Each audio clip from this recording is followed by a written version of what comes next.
En ce qui me concerne, je vois les idées comme étant des pages orphelines. Orphelines dans le sens où elles ne vont pas nécessairement se greffer à un espace de travail donné.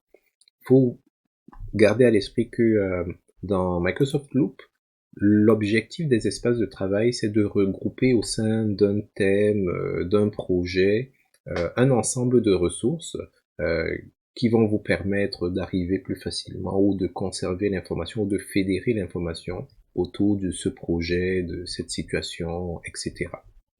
Donc les idées, c'est un peu comme ces pages-là, ces informations qui sont un peu indépendantes, qui n'ont pas encore trouvé l'endroit où elles doivent être. Et à cet égard, je considérerai la zone idée comme étant un espace de travail à part, mais un espace de travail constitué d'idées ou de pages ou d'informations qui ne sont rattachées à rien. Alors par exemple ici, à l'écran, j'ai deux espaces de travail, un qui s'appelle espace de travail et l'autre qui s'appelle prise en main. Donc prise en main, c'est l'ensemble des pages et des ressources qui vont me permettre de prendre en main peu importe le projet ou l'équipe, etc. Tandis qu'ici, là, c'est l'ensemble des ressources qui vont me permettre de travailler sur les espaces de travail. Ça, c'est notre espace de travail dont nous nous servons pour cette formation. Mais on peut voir, on peut s'imaginer un espace de travail virtuel ici, qui sera un peu comme tout ce qu'on va mettre en vrac, c'est un méli-mélo.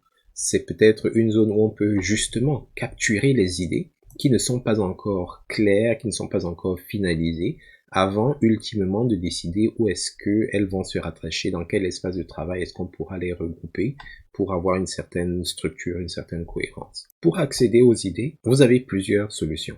À partir de la page d'accueil de Microsoft Loop, nous avons trois onglets, espace de travail, composants et pages récentes, et puis nous avons idées. Donc en sélectionnant l'onglet idées, on a la possibilité de voir les composants qui ont déjà été créés.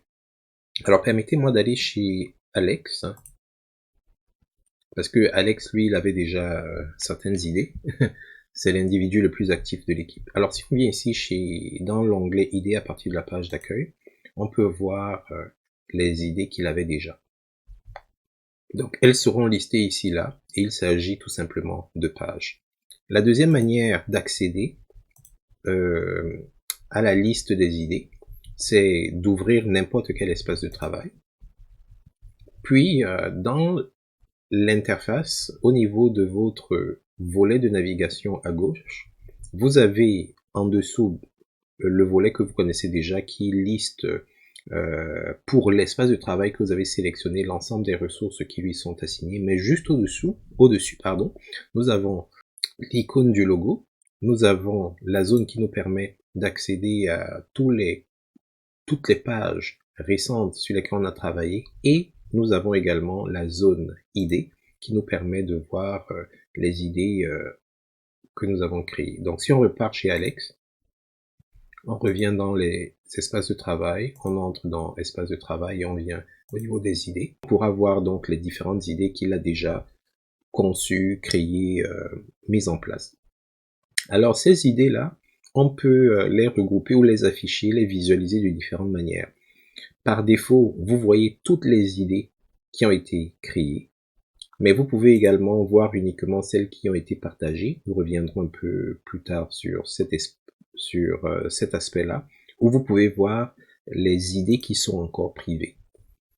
Alors, il est important de comprendre que lorsque vous créez une idée, par défaut, elle est privée, elle n'appartient qu'à vous. Et puis, une fois que vous la partagez, elle n'est plus tout à fait privée, elle devient pas publique, mais au moins elle est accessible par d'autres personnes. Et un autre aspect à garder à l'esprit concernant la zone des idées, voyez la zone des idées comme un espace de travail qui est indépendant, qui n'a aucune ramification avec les autres espaces de travail. Donc par exemple, ici Alex a accès à prise en main et espace de travail, mais c'est son prise en main à lui.